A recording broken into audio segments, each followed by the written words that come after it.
So, welcome, my good friends. Today, we are having an amazing guest on the Design MBA, which is a real life MBA program for designers, so that people like you and me can learn the mindset and skills necessary to launch a business venture.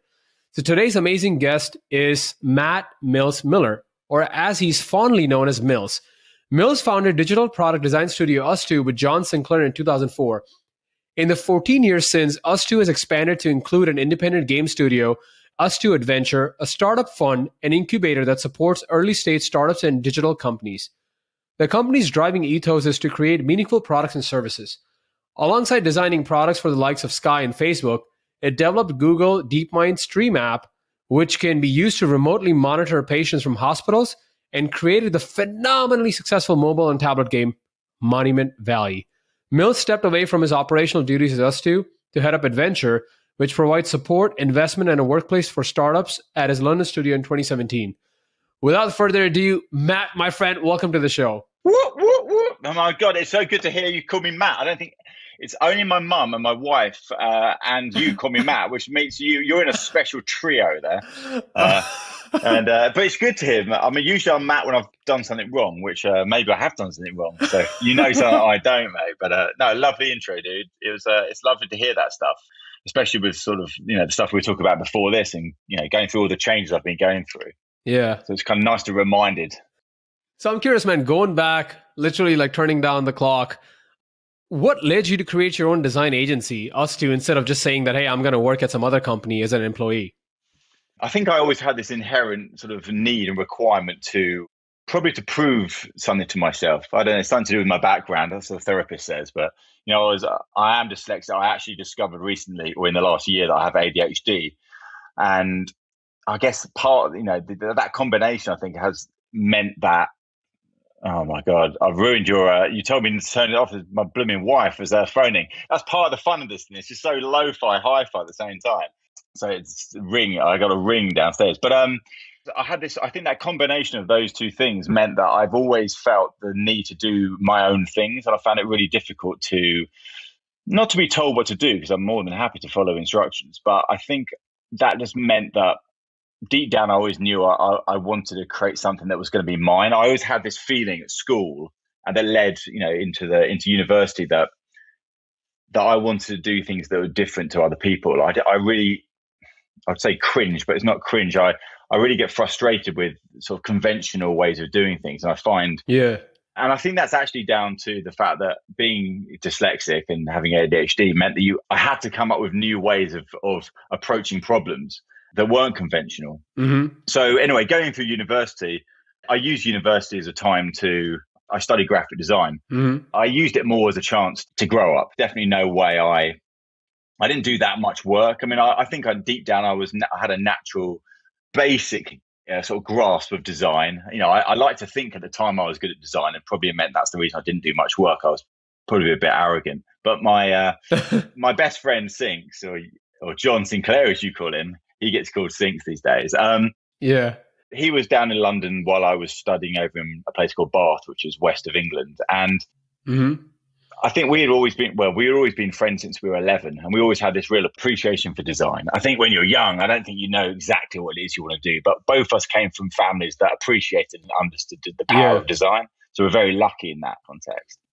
And when we left university, Sinks pulled me into a job. Like, the beauty of being in London, and he was at a place called St. Martin's, which was a very famous design school. And the beauty of being in that type of school, in that environment, is you get a lot of access to, because you're in the hub of, arguably London being one of the hubs of design. And so over those summers, and while he was doing his course, he was always doing a work experience at different companies. And when through that, he got to know a guy called Dom. And Dom had started a very small animation studio. No one knew who it was. It was him and one of his best friends. And Sinks just phoned me up one day towards the end of term, when I should be thinking about how am I going to get a job, and they said, look, this guy's a bit loony, but he's keen to meet you. And I told him that you were a great designer, and he thinks was more of an ideas guy or like a developer as well. So we went and saw the guy. And those 3 years, I'll fast forward now, but those 3 years really taught me and Sinks that what we really hoped would happen, that you can blend work and play, that actually, if you love what you're doing, then, and you have an incredible environment that Dom really fostered. It was a really small studio. And at the same time, you have this burgeoning world of digital, which was just starting. We came out of college in 2000, or 2001, and digital was becoming a thing. Wow. I think Deep End were famously starting to launch these sort of amazing Flash websites, and, design was taking center stage. And we were, before we started at Big Animal, I still think I was a bit sort of naive to the sort of world of digital design. But before I took that job, actually, I was given the opportunity, because I think it turned out that I was a fairly good designer, and a famous branding agency called The Team had offered me a job. So I remember having this decision to make. Do I want to go with an established design studio, fairly big? I would have had a chance to learn from some great designers, and I'd really build up that design skills. Or do I take this job with my best mate, with two guys that were only a few years older than us, that really didn't really know what they were doing. They just were passionate. Yeah. And, it was in East London. And it was just like, well, of course I'm going to take that one. So we took that. And those 3 years, what we learned now, as I said, we had a lot of fun. I mean, we never left the studio. We were, by pure fluke, Dom had a close friend who was one of the design directors in Japan for Sony. So Sony at that time were looking for European sort of design taste to sort of influence their own market, but also what they would do. They wanted to sort of be able to challenge. I don't know. They wanted Sony to be bigger. They wanted me and Sinks, and we were the guys to give them that. But actually, there we spent 3 years really just honing our understanding of user interface design, and we're talking very primitive. Compared to what we've done over the last few years, this was really basic stuff, like pixel pushing, if anything. But those, we were very lucky that in that 3 years, we really fell in love with the idea of user interface. It was still fairly new. I mean, websites were the only things that people really understood you could interact with properly. From those 3 years working there with Dom and getting that experience of how it's like to be in a startup studio, you just had that moment where you said to Sync, like, hey, man, or hey, mate, let's just do our own studio. Yeah, I mean, we've talked about, like, we don't ever remember like an exact moment where we said, like, okay, let's do this. I think we always knew that ultimately we wanted to do it. And I think it was a lot easier for us to make that decision because we could sense that Dom and Matt had different ideas for where they wanted to take Big Animal. Primarily, those two they were passionate about animation, and Sinks and myself were not. We were really into interface design, and that wasn't their passion. I think what happened is, as what we realized is that while what we did is we had our heads down, we were working so hard because we absolutely loved it. We were partying. Yeah. I never saw my wife. The joke now that she tells me was that, she was number two or she was number three, the kids were number two. And us two what would become us two was number one. But what happened is we started to think that this wasn't the right for us. And we felt like, now is probably a good time to go for that. And actually what happened is that Sony and Ericsson came together and decided that they were going to try and take on Nokia. So we're talking about the emergence of mobile. I was at college when I got my first phone that did nothing but phone people. But yet 4 years later, Sony Ericsson is born. And we had such a close relationship. That was one of my first phones. The Sony W550i, the Walkman series. Well, there we go. So actually, it was the Walkman series that Sinks and myself were tasked, were exclusively working on. So we had to pitch. Oh, my God. When I say pitch, like we were very close friends with Rui, who was the design director, and we really went to town with our sort of these three proposals. I still remember it now. It was called Equalizer. I mean, you basically what they were trying to do is position Walkman, bring this Walkman brand to the phones. And how do you, Nokia had a very classic design. It was very simple, but Sony wanted more flair.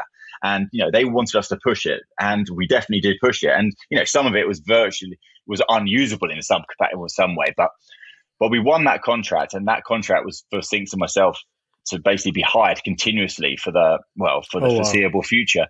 And very quickly, we just used that to expand, like, what do they call it? Land and expand, or whatever they say. And, they couldn't give us enough. I think a combination of they love what we did, but also they, some of these big companies have bizarre issues where they can't hire internal staff, but they can hire consultants or, at triple the cost, let's say. I mean, I say triple the cost. We were being paid, our rates then were like I think at best they were like £225 per person per day. I mean, people are laughing. Wow. But I think when you're starting a business and you've got a guaranteed contract of what's that, 12 grand or whatever coming in every month, it allowed us to really focus our attention on the work. And at that stage, we were hands-on doing it. And what we didn't realize was that mobile, we had no foresight. Mobile was going to become big, believe it or not. We didn't know that. And actually for a few years, because it was well before the iPhone, we would consciously be telling people that although we do a lot of work in mobile, we promise you it was cool stuff. It was interesting. Yeah. Little did we know that when the mobile phone really becomes big with the iPhone, we have by then our studio is probably 60 people. Wow. And we've spent years and years understanding, the finesse of working on a small screen where all the big design studios weren't. So, a lot of things collide together to be very lucky, Now, you mentioned earlier that you have ADHD. I also have ADHD. And I like to think that maybe ADHD is a designer's best friend. It's like a double-edged sword. So in your case, you're building this agency, you're growing. So you still have to be focused on all the everyday, day-to-day tasks and stuff. So how did you manage that with your ADHD? Because it might be that you're working on a project, then you just lose interest. Because I also lose interest sometimes. But certain times we have to focus for long enough for the project to come to fruition. It's an interesting one because so as I said, I'm 42 now and I found out last year. So maybe just after I was 41. You don't look 42. Oh, I know. Yes. Dude, you're more ripped than some of the people my age. So I'm just putting it out there. You're very kind, mate. You're very kind. So, yeah, it's a good point. I mean, I think I always, as I said, back to what I said at the beginning, is that I always knew that I felt different. But I didn't know what that was. And I certainly had any inkling it was ADHD. And actually, you said there you have to focus and do certain things. The thing is, I had a best mate, Sinks, who, me and him together, we named the company Us Two. Together, we're like we say we're one. We're good enough as one person. But I definitely can't do a lot of those things. I get as you know, you don't get much of a dopamine kick out of doing a lot of administrative tasks, which you absolutely need to be doing in the business. So there's no chance I could have done this without Sinks. But our relationship was so strong in that we kind of, without even discussing it, I was the more outwardly going one. I was the one that was kind of wanting us, I wouldn't say grow for growing's sake, but I was never satisfied. And so together, I think, Sinks has got a different temperament. He gets a real kick out of solving any problem. He's always been extremely hard worker. And as long as he's getting a task done the best that he can do it, then he'll be happy. Yeah. I mean, it's a dream versus me and you who could do anything we can not to do it gets us the kick. And I actually think for my own ADHD, and you'd be interesting to hear with you, but it's actually I think over the last few years, I think it seemed to sort of ramped up a bit more. I think because I think what I'm understanding with hyperfocus is, I know with ADHD that you can have a hyperfocus on something and yet you could be completely useless at things that just with low dopamine kicks. But yet my hyperfocus was so strong around Us Two. Yeah. I remember for Us Two is actually 16 years now, but I remember, I would say for 12, until Monument Valley, which was 2014, so 6 years ago, nearly 7, my hyper focus was Us Two. I couldn't really understand why I would want to spend any of my time doing anything other than building that business. And that meant even, not seeing my wife and not seeing my kids and I guess that was, without knowing it, that was ADHD really kicking in. So Sinks got really annoyed me for years because I'd go into a room and if the setup of the room wasn't right, I'd have a hissy fit, or we could launch the biggest product or project ever and it would be amazing, but yet some tiny little thing could happen that's got nothing to do with anything, and that would be much bigger in my head. It's a mad time, and I'm learning how to utilize ADHD. Like, for example, knowing that I was coming to speak to you today and it's the end of the day in London, I made sure that I didn't spend the entire day burning my brain out, because then I would have been even more useless than I've likely been now. So I think that's the beauty in knowing that I have ADHD means that I can now look into it, not that I have, and sort of process it better each day. I like to view ADHD as like having a Ferrari, but then having the brakes of like a Toyota. Like, you don't have the Ferrari type disc brakes. So I look at it as like, I need to teach myself to like increase that break. So just like you, the hyper focus I have is like on design MBA. But now within that, I give myself complete freedom.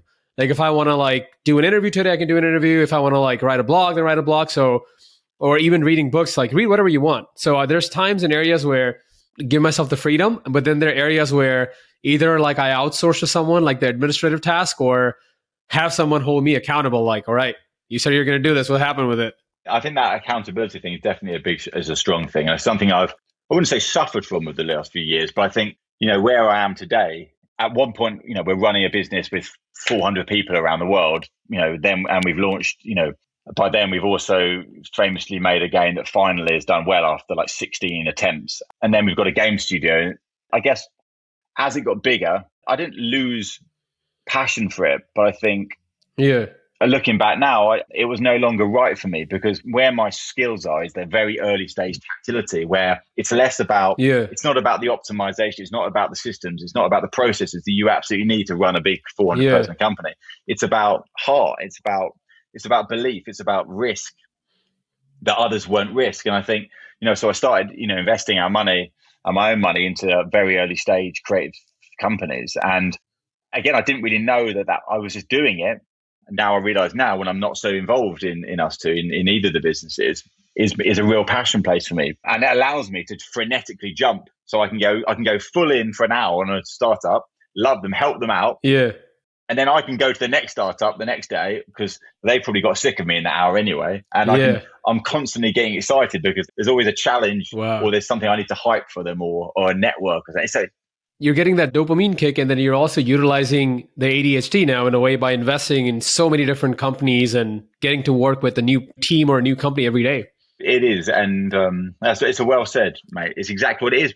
I find myself when someone sends me a deck, and, my default is I hope this is going to be good. I want to believe. My ADHD hit affects me in a way that even if I've got a book I want to read, I won't read it, because whether it's too exciting to read it, or whether I'm such a joke. But I think so. I really go. It's cliche, no doubt, but I'm going on the founder. If I get an energy from them, a buzz, and I think I can kind of piggyback on them and be there to support them in a way that I know is so powerful. Like, I don't know if that's for you, but having somebody. Having someone, my job, I see, is just to remind them that they can do it. They can believe. Yeah. They should believe in themselves. And it suits my ADHD, because, I'll bet on things that no one else might bet on. But it doesn't mean I know what I'm doing. It just means I'm completely nuts. That is insane. Just for a second, when you were CEO of Us2, right? And all these businesses, you mentioned like you're 400 people in a way reporting to you. So it's almost like, if I have to use an analogy, you're a gladiator in the ring that's used to doing that. So saying like I follow a lot of soccer. So like at some point a player has to hang up their boots. Like, all right, okay, you know what? I did my thing. My legs can't do this no more. So you got to hang up your boots. So in a way, was that hard for you to make that transition and have somebody else be the CEO? And you're like, okay, I've done my thing and I'm moving on now to investing in other things and helping others. It's something the actual answer is no, if I had to be like specific, but then I'll unpack that slightly. I think, for things for myself, when we're two best friends that start a company called Us2, at the very heart of it is heart. It's friendship. And, we are, in those days, 16 years ago, we had no idea we didn't have any ideas about values. It wasn't so easy to read about. There's such a proliferation right now of like how to build a business, how to build culture. It's like, I think it's a lot harder to build a business today than it is when me and Sings were building it, because we just had to. Why is that? Because well, for me, there's less distraction then. There was, social media was what MySpace might have happened. And it's just, I think we consciously went out of our way to just do things like learn through failing. And it's a cliche now. It's like so many cliches in this thing, but we certainly weren't aware of where you get access to knowledge to do things. So we just did it. And our approach to doing things was quite simply to be human beings. Like, we're friendship, create an environment that the other people around you want to be in, simply because of the fact that if we like it, you've got to assume they're going to like it, because we're two very sociable, very hardworking, very passionate about design, super like empathetic. And and it's worth noting that, you can build a 400 person design company around the world when the world of mobile, when this wave of mobile is just crashing. Yeah, well, not crashing. Sorry, it's growing. And I think picking up. Yeah, it's picking up. And I think it's all about timing. We know that, and we don't just suspect that we're any better than anyone else. I think we were extremely lucky that we had that. We would fall in love with mobile when we didn't fall in love with it, and then it became a big thing. But I think, but our style was never about being the sort of the gladiator in the center. Everyone else was gladiators. We were the guys on the side, laughing, crying. No, we weren't really. But we generally we get a real kick, and I still do now, and it's how I sort of do it through the doing investing, is in seeing great people be better. So very quickly we discovered that me and Sinks were good designers, but actually you could hire far better designers, younger designers whose full focus was on the craft of design or whatever it turned out to be, development. So we did the design until we didn't feel we were good enough. Like, our purpose was to build a great business. And if we wanted to be across everything, for us, that would have restricted our ability. So our design project became us too. And that's where we put our energy in. Of course, we took an interest in the work, but over time, you can't do that. So actually, by the time it got big, we grew this business in a big wave. And then when the wave crashed, and kind of in many ways, everybody is offering mobile services. Yes. All of us, the differentiator is all of a sudden not there. For a long time, I think the fact that we were a studio that were definitely, if anyone was following us too in the early days, we started, as soon as the iPhone came up, we started to invest as much money as we could afford on our own IP, which ultimately became Monument Valley and Us Two Games. But and that journey of discovery and what we call success for failing, gave us a real sort of, we didn't think we were building like the next business there. We thought we were experimenting with mobile, and we were putting things out there that we liked, and we were having fun, and we were experimenting, learning how to sell to people, or not, because we didn't sell many. But that became that also became a real lure for clients. So it was really our marketing with no strategic planning in this. But I think once it got big and you're kind of, the problem became then is that when you're smaller, you can afford to not pitch for projects, because, you can get projects in and they're probably the sort of projects that you want to do. As you got bigger, if we were a mission-driven company and we wanted to have certain criteria for the sort of projects we wanted to work on, we couldn't rely on them just being done. Here we are, here they come on the conveyor belt. We had to go out looking. We had to learn how to start pitching.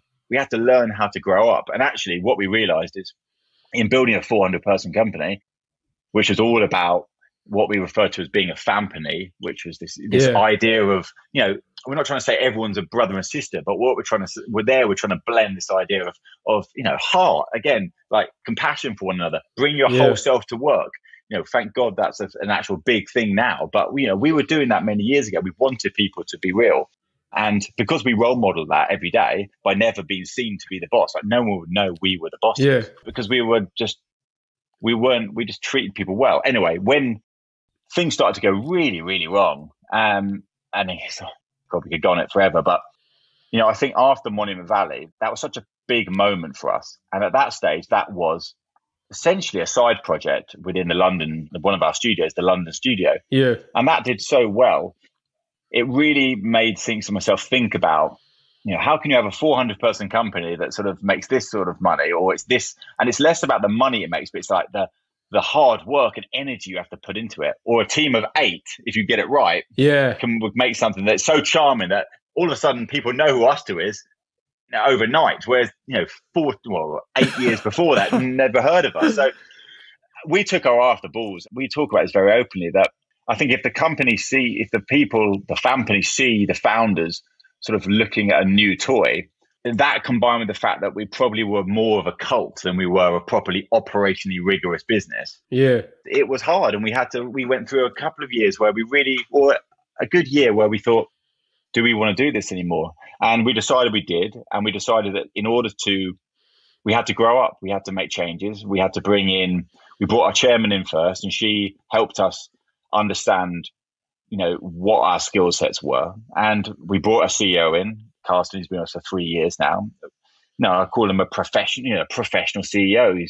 And by that time, also games, we subsequently brought a CEO in for games as well. So us stepping back was actually quite easy, because I don't think anyone would ever seen us as the CEOs, because our job was to nurture people to believe they could do anything. So we were always Yeah. just pushing them into the rooms, and we were just closing it Yeah. behind them.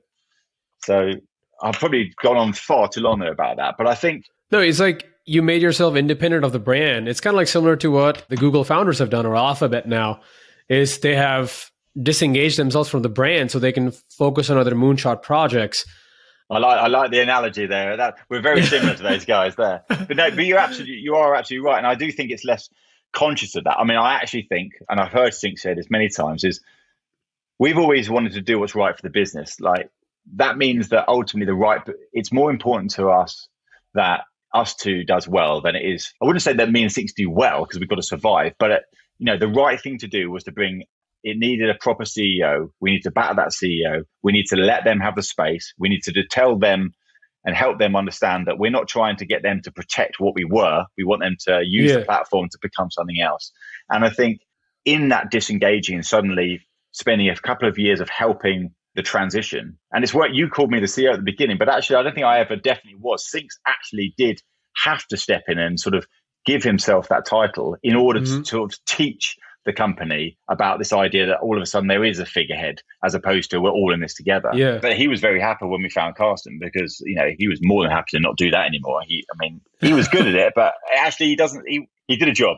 But yeah, so then since that, it's been it's given us the time to really think about what it is we want to do. And I think, having ADHD and thinking that us two is everything, and then without knowing it, realizing that about after Monument Valley, when for me, that was the thing that I really was passionate about, like proving that we could build our own product, or it turned out to be a game that would really touch the world, and everything that we believed in terms of how you make a product and how you believe in people was in that Monument Valley game. And then I realized that my mission was no longer to build the biggest design company or the most successful games company, because I get a lot of pride out of seeing the new games coming out. We've got Alba coming out soon. I could be no prouder, but I need to do something for me now. And that meant stepping away. And that means sort of letting go of something, which has been extremely hard. I'd say it's 2 years of pretty big self-turmoil and worry. But it turned out it didn't need me. Just digging a little bit deeper into that. You started Us2, then you started the Us2 Adventure, where you invested in founders and helped them start their own companies. Created a super hit Monument Valley game. So you've done all these things and you're stepping away. And given that we have ADHD, it's very hard for us to sit still, where we always want to chase a dopamine rush. Like, I want to do something. So maybe you have, maybe you haven't, but how does one come to peace with hey, you know what? Maybe it's okay to take a year off and just spend time with my family where I don't do anything specifically, like doing this project or that project. How do you come to peace with something like that? It's been really difficult. It has been really difficult. It's interesting you mentioned like that, because I think, even though I wasn't ever, I think what I've felt really good about is that if I wasn't actually the CEO, and as I say, I never was, I'll always love Us2. I'll always, if I'm having a conversation, I'll talk passionately about what it is. Yeah. Although I'm not brilliant at explaining it. I guess I realized, especially over COVID, I think COVID has forced me to be in this room on my own, has forced me to think about, to see that the business can thrive without me. I always knew it would, but it really does. I guess it just gave me so much time to think. I started to realize, even today, it's funny you say that. I've jumped to it, this is what I'm classic at. But I guess I realized that if I didn't focus on it all the time, then things would go. It's not even that things would go wrong. My brain would go wrong. I would feel like I wasted that day, and it's really tiring. And then I started realizing that actually, if I don't focus all the time, and yet I focus high energy in a day on something, I actually I can get quite a bit done. And maybe spending all day on it isn't the best thing. But I actually find that although now I've really forced myself to sort of take myself away from Us2. So I cut my salary, as in we stopped it. That was both a COVID thing as well, but also we feel like if I'm not 100%, if I'm not adding value to Us2 in any shape or form, they should not be paying me. So that sort of cut. So I cut that off, which was like, oh shit, okay. And then I just sort of said to myself, I'm actually not going to be in the studio board anymore. So, and then Sync decided that he's going to become the chairman. So I chose to step out and he chose to step in, which is fantastic, because I think that's the first time for both of us. I know I've jumped a bit there, but after spending so long together, feeling like you are one person, I think we're starting to grow up a bit. or start to realize that it's okay to do different things. It doesn't mean, Yeah. it doesn't change the past. The past will always be the founders of us too. So I see us too now, and I think I've done 37 investments now, whereby, Wow. and and that's over like 4 years, and I now see I put us two and us two games into that pot of 37. So of those 37, I'm counting, even though I didn't, I guess, invested my energy for 15 years or 16 years. I see that as that's my new company, whereby, I joke that I collect friends or I buy friends, but actually, Yeah. it's serious. It's actually what I mean. I do it because I find that the best way for me to learn is to have those conversations with founders. And if I feel I can help them, wow, that's the winner. That is the winner. So it's a very selfish act. So how do you find these people? Or if I had to rephrase the question, if me or anybody else listening wanted to be that 30th investment with Mills, how would that happen? Like, do you cold email them or they reach out to you, or how does that work? It's a good question because it's making me actually have to think about it. I really believe in serendipity. I believe in it because I like it. I love how the world collides. And I guess for a good part of those investments, let's say of those, I would say that's been over last 4 years. So it could be anything. It could be I meet somebody in a bar. It literally could be that. And I think actually once you do your first investment, which was for us, fun enough, it's very lucked out. It's a company called Trade.io, which is like one of those sort of San Fran darlings now. It's actually a UK business worth like $500 million. Oh, no way. Oh my God. And I met that founder, Rich, who's still one of my besties. I think I must have done a talk. And in that talk, he was there and we just had a few beers afterwards. And I invited them to come and stay in our studio because they were looking for some studio space. So I just sort of brought them in and I liked this idea of this curiosity. So I let them, we had a big studio space. And I think just from that, it just, whatever happens when you do that. Yeah. Obviously, where I am now is that I think people know that I do investment. I talk very openly about it. But I think for the majority of those investments, the investments were just something I like to do. It was a side project. Mm-hmm. Over COVID, it's really accelerated me to say, well, Mills, what happens why are you so afraid? Because in some ways I was, of committing to actually be better at being an investor. Now, for one, I find the term so cringy, being an investor. If someone could come up with a better word, I'd say I am that. But I'm being more pointed now, which means I need to be a bit more active in letting people know that I'm open to seeing people's ideas. So I started doing this thing called 0800 Talkie Time, where I just give my time. Anyone who wants my time, they can email. Mostly it's over email because I find it's easier for me to do that. So we're back and forth and stuff. And in that, I might get really excited about what they're doing. And if they're really excited about what they're doing, that makes me excited. Got it. So it could literally be, I would say there's absolutely no theory to it. I think people send me stuff and I look at it and for some reason I go, yep, I love it. And I don't. And whether it's a good thing or not, I think, at least because we're just talking about this now, my wife would say it's not. All the investments I've done, it's usually been I look at it or listen to them talk or on a YouTube video, and I would say I'm in, and I don't really do much more than that. Wow. If I look at a business that I have, I'm not that clever. So if I believe that, I look at, is that person in any way like I was when I was starting out? Like, I don't mean me as in me, but I know, looking back now, that the reason I kept on going through all of the shit that we had to deal with was because I had this thing inside me that wanted to prove something to myself, that I could do something. Yeah. So what's their version of that? Like, why do they, again, it's so obvious, but if they've got that, there's a chance that they're going to make it. Because at the end of the day, if they've got something that's vaguely fitting into a market, I think there's an opportunity there, So I think it's the founder.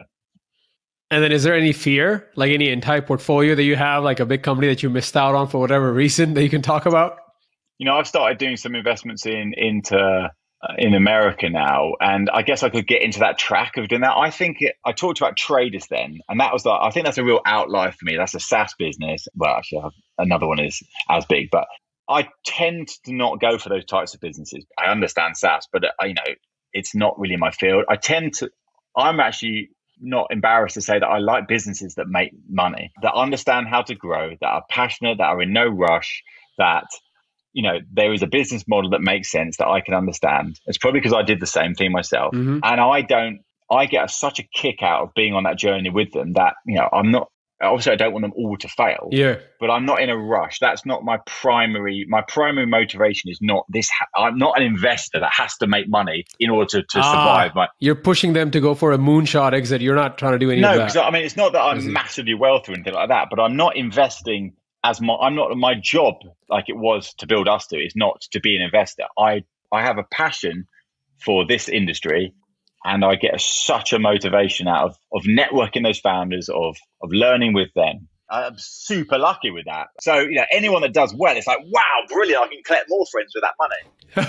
Oh my God, I love that. And you just answered my other question I was about to ask, which was, why not just instead join a VC firm in London as a partner? But then again, there's all these pressure. You got to like perform and have these like exits and stuff. I mean, I literally could think of nothing worse than VC. I mean, I find the whole, I find it super cringy. I find, at one end you've got VCs. I mean, there's nothing wrong with it, don't get me wrong, but it's not my modus operandi to be like that. Like, I'm not going to look at study the market and work out whether or not this thing is to become the next big thing. Because actually I go, am I going to enjoy the next few years WhatsApping with this founder when they're in trouble, or where they just want to pick me up, or where they just want to send me something to look at? That is just vibes.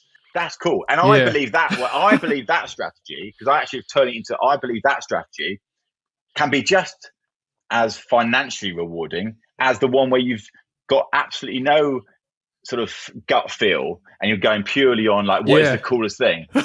Numbers. I mean, so obviously what I need is a few of them to do really well, and then I can build that story narrative bigger and it becomes true. So, but I mean, also, we in between actually Monument Valley and building Ustoo, we also then started a company called Dice FM, which is we've raised an awful lot of money into that. So we actually, although we are the co-founders in that, but Phil, the CEO, is the driving force undoubtedly. And when we met him, he was a friend. He was sort of a friend of Synx's, and that's been 6 years now. And we decided then that me and Synx we would go on this journey for a couple of years. And not only did we step away because of Monument Valley, but also to focus much more on Dice and to learn about raising money and learning that side of things. So so that I had perspective on what it's like to raise money, so that when I do invest, I also know what it's like to be on that side of the table. Hence, I don't know why I said that. I thought it really exciting, interesting.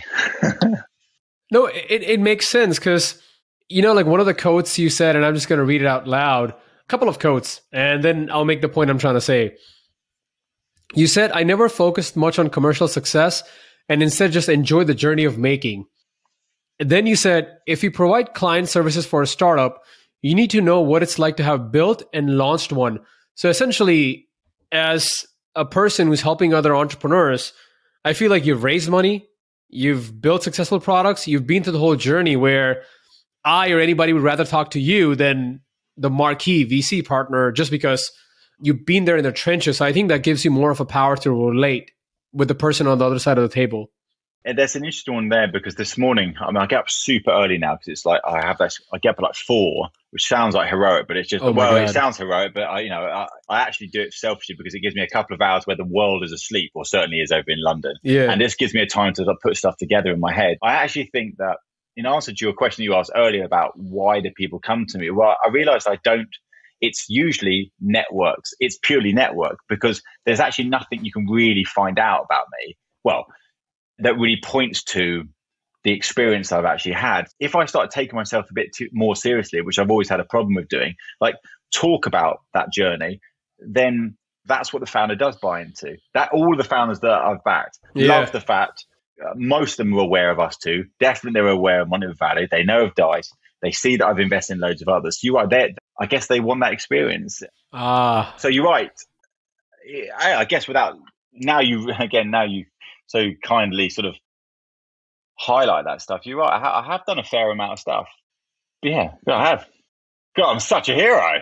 But I think that's the beauty. But I mean, I know what I know, and I know that a lot of the investments I'm investing, though, I have no domain knowledge. Like I'm in sort of food companies or drink businesses. And the reason I do that is because I love the design aesthetic, or again, I love the founder. I think as long as I understand the business, I actually don't necessarily mind what it is. I think the majority of the investments are definitely in the creative entrepreneurship, is something I'm really excited about. And launching creativity is something I'm massively excited about. So I think majority of them are kind of like design tools, perhaps, or definitely understand design as a very, as a power. But the two quotes you said there, yeah, I do think, majority of our client service work would not come from startups, because actually we understand that working for founders is a very, it's certainly a very early stage. Mm-hmm. It's a very different endeavor to us working for perhaps a big legacy brand who's wanting to digitally disrupt themselves. They have a better understanding, I think, or it just works better, I think, with agency. So we tend to stay away actually from the sort of the startup in the early stage. And I also think startups should be building their own products and services. Yeah. But I do think you're right. It's definitely, again, with us too, I think it's helped position us too, when we're pitching for big work, to be able to point to the fact that we have experience. But of course, that experience isn't throughout everybody in the company. So I think we've always, there are certain people that have much more experience than others. So, and that's why I think that for me now, I've had my time of running and having to care about hundreds and hundreds of people. And I've loved that so much. Yeah. But to be able to now wake up in the morning and just make a decision on whether I want to invest in something because I just happen to be in that right mode at the right time because of the ADHD. The coffee was just right. Fuck, I feel so good.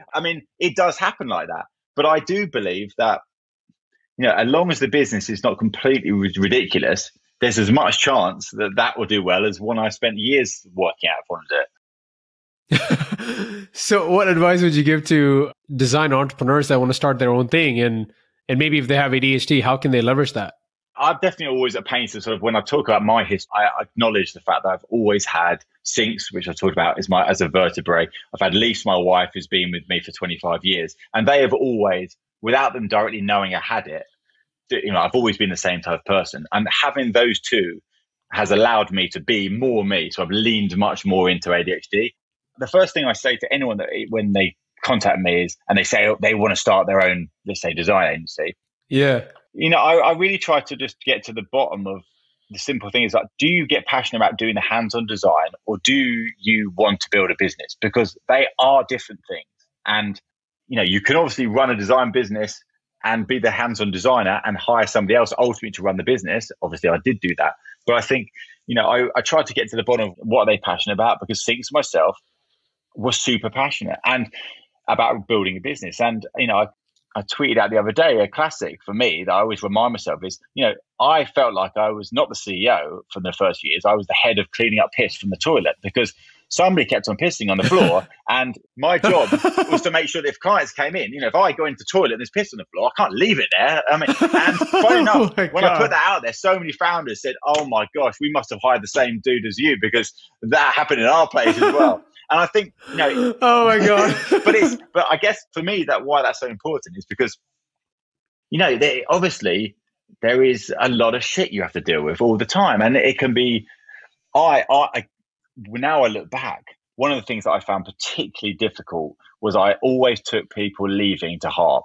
And I actually think that's a big part of ADHD is there's a real emotional, there's like is almost too much focus on that. I don't know what the word is, but the emotions. And I think because we are such a highly emotionally charged company, some of the problems we had was that people didn't leave because I think they sensed this cult community. We're growing together. We're all the same age. No one wants to leave, because if you leave, you left this family. Yeah. But when people did leave, it was impossible for me not to take it to heart, even though it was nothing to do with me, and I understand now for me now, people leaving my business is a brilliant thing, as long as we haven't totally screwed something up, because you realize that people have lives outside of the cult, certainly when you're a bit older. So, so I think the advice is, I do think that understanding what really drives you and what your values are is important. We definitely didn't have them written down when we started, but that's because we weren't aware that you could do that.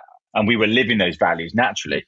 But when we actually surfaced what our values were, I think enjoying the journey, which is about the only one I can remember, has been a really important one, because the times where we felt like we're going to have to let people go, we just lost £1 million, we're going to have to fire somebody. We're going to have to we're going to get fired by a client. These things hurt, and you've got to want to get through that. And I think that's why you've got to really, I don't know, you've got to realize, well, actually, you know what? I would actually say, and this is where I feel I can be of help to these founders, is having people to remind you that it's just a business. It really is. You know, unless you are actually building something that is life and death for somebody, it's a design business. Yeah. You know, and I think get some perspective. Be passionate, of course, but realize, you know, listen to other people. You know, we spent most of our first 10 years consciously trying to not be like the other agencies because we didn't believe that they treated people right. But we were a bit naive in that we felt like if we asked for help for people externally, or we got some mentors, for example, that would be would fail. But it wasn't. You know, when we brought in our CFO and when we brought in our chairman, bloody hell, I wish we had done it earlier. Because there are some things you want to learn on the job, but there are some things you don't need to learn because you can just ask them and they'll tell you. You know, you can run it through somebody first. So I don't know, just enjoying. If you don't enjoy it, change. That's what I'd say to them. That's what I do say to them. Love it, man. How can people follow you or contact you? I'm the most talky person on earth. That's actually something I actually now say to people I invest in. Is I sort of say, you know, they'll say to me, I had an email yesterday because I've done like 5 investments in a week. And one of them said to me, "Oh, let's just let you know that we're going to have we'll send you a monthly report." And, you know, so I said, "Look, the way if that works for you, cool. I doubt I will read it, but the way I'm going to be with you is that I'm 24 hours a day, like hype, man. If you need me, just WhatsApp me." So I wouldn't get my mobile out because I haven't worked out if that works yet. But yeah, Mills Ust, MILLS USTWR. I'm still Mills Uster. I'll always be repping the Uster, but I'm on that as Instagram and Twitter. And I find that Instagram has become my go-to place, without a doubt. Twitter, I like just using purely as a way of externalizing the complete madness in my head. I say anything. I say exactly how I feel at that moment, knowing full well that an hour later I might not feel it. So it wasn't even me that said it. Yeah. So yeah, those things. And I would always ask people if they've, and I constantly say it, like, reach out on email, mills@us2.com. And I'll always get back. I'm always interested. Absolutely. He did. That's how this conversation happened. I know, but you know what? So that's the beauty of ADHD. And I do say this, like I'm looking down here, but you can't see. And actually, I can't see because there's a wall there. But I remember, I don't know how I came across it. Oh God, how did I? But I was walking around the block, and it was a lovely evening. And I was listening to you talking to, I don't know who it was at that time, so I listened to quite a few of them. Craig Mod? Maybe it was Craig Mod. And I thought, wow, I love both of it. And then I heard your story and I thought, how brilliant. And, you know, one thing back to that belief thing, I said, I want to make sure that you knew that I thought you did a great job in that, because I had a great hour listening to that. And I think it's really important to let people know that they've affected them in a positive way. So I just mailed you, didn't I? I said, well done, mate. And I thought, I got the energy from you. I could hear it through the airways. And I thought, I need to speak to you. Well, thank you, man. And and then I missed the podcast. Oh my God. Oh man. But it was a huge validation boost for me. Like, you know, when I released the Craig Mods episode, and I was not really focusing much on Twitter because I usually just post these episodes on LinkedIn. But that's when I was like, Mills, like, holy shit, like, okay. And then I saw you retweeting that. I'm like, okay, there's something here. And at that point, I was still not sure, like, if podcasting something I want to do. I had been on it, but like, that was a moment where, you know, like for me, it was like a milestone. Like for you, when Monument Valley was featured in House of Cards, it's like, all right, shit, we're there now. So for me, it was like, all right, I need to just keep on going in this path. Oh, and I think, and back, you know, jumping then back in time to your question around, well, how do I know, or like when people invest in me, I invest in them. When I heard that podcast, you know, there was something, it resonated with me. You know, I'm someone who really loves creative empowerment, and I could see that what you were doing with the Design MBA was helping me, you know, even me, understand things I didn't know. And I thought, this is a really useful show. So I sent it to lots of people I knew, some of the people that I mentor, etc. Said it's worth you listening to this. And I sort of, I think, again, maybe part of the sort of all-in ADHD style is, you know, I prolifically, for those, while I'm in that moment, I just want to do everything I can, you know, and then then I'll have it out of sight. If it's out of sight, then I'll forget about it and I'll go on to the next sort of shiny toy. But the fact that you got back to me though, it was great. And I was like, that kept me going with you. And so when I see people doing things that are helping other creators be creative, I love it. And I loved your story. It's brilliant. Thanks so much, Mills. And thank you so much for coming on the show, man. Pleasure, mate.